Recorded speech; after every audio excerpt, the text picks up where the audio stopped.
Hey, so this is the video that I said I'd do when I did my review episodes. So my daughter, she's 16. She loves comics.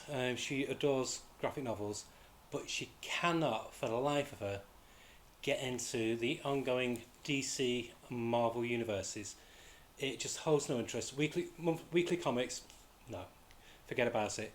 So she loves things like From Boom, like the Giant Days, um, Seven Secrets, stuff like that. Absolutely loves. She gets the collected editions of those, and she adores things like Way of the House Husband, Come We Can't Communicate, and other quality manga like that. She does like the DC YA ones, that like the Oracle Code and the Teen Titans series, the Raven loves Beast Boy and Robin, etc. She adores them because as you don't need to know any continuity, completely out of continuity. So I was thinking,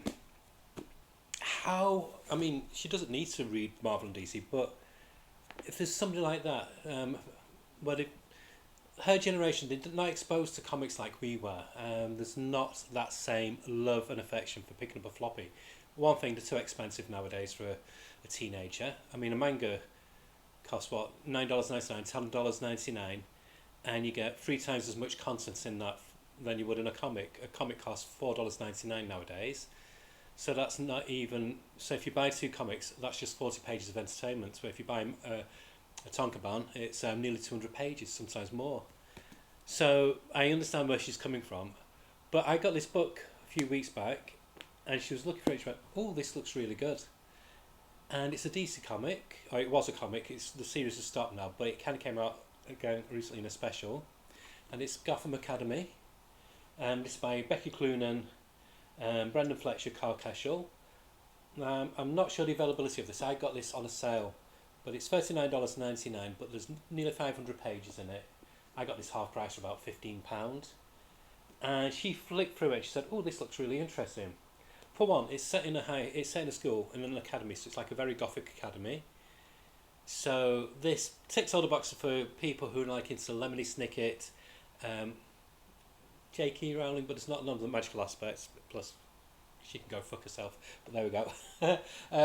And just like a good gothic-y kind of mystery, a bit like Wednesday, TV series on Netflix. And the art's really good. She said the art's really looks really good, and she actually said, "Oh, I wouldn't mind reading this," because it ties into the DC universe, but it does it in such a way where you don't need to have any knowledge whatsoever of what's going on currently in DC. So it's a academy that's set in Gotham, so you have the surrounding tropes of Batman and his rogues gallery. You have Arkham Asylum, and there's a mystery going on, and the mystery is very reminiscent of Riverdale when there's that secret society. So they're investigating that. I'm only going to skim around it. I'm not going to explain too much, but the artwork is very, very appealing to somebody who's raised on manga or modern webtoons like Heartstopper and other webtoons. I've forgotten that big one about Greek mythology. Is it Lore? But I've lost my phone. I feel like a hair attacking me. But yeah, it's so there's a few characters and they've got like they're like related to some of the Rose Gallery. There's a character in there who you find out, oh, he's Kirk Langstrom's son or relative of Kirk Langstrom. But they do it in such a way where it doesn't matter if you know or not. Batman appears occasionally, but more than that, it's Bruce Wayne who appears. So again, if you're into webtoons, they know the Batman family. Is it the Wayne family, whatever it's called, Wayne Family Adventures. So again, it's like it's treating it like that, and Damien comes in, but as a student. So it's very, very student centric. They're solving this mystery that's undercurrent. So like I said, if they're a fan of Wednesday or Riverdale, they will love the mystery in this. The art is very consistent. Even when Carl Keschel is the main artist, when he's not on, they get artists that are very, very cartoony and just suit the whole vibe of that particular story. My favourite character is Maps. She's this young, I don't know if she's Korean, but this young girl whose brother was dating this girl, but then something happened to her and her mother in the summertime during school break, and so she's kind of distanced herself from them, and she kind of like brings them back together. And the mystery of her mother, what's happened to her mother, gets elaborated on more in very subtle ways, and it actually shines a sympathetic light on quite a few of the rogues gallery from Batman. Batman, in a way, he comes across as the villain in this series, as somebody who picks on those who aren't perfect, basically, which is just, but it's clever because it's just her viewpoint, because her mum was somebody who was taken by Batman and put in Arkham Asylum, so it gives a fresh slant on how some people will view Batman. But like I said, I'm only halfway through, but I'm invested in this. I don't know that one. Thank you, Alexa. I didn't ask you anything. And yeah, it's such an easily accessible story. I mean, I'm 70 years old and I love it. And I think somebody from 14 upwards, or even 13 upwards, would just adore this book because the characters are so fun.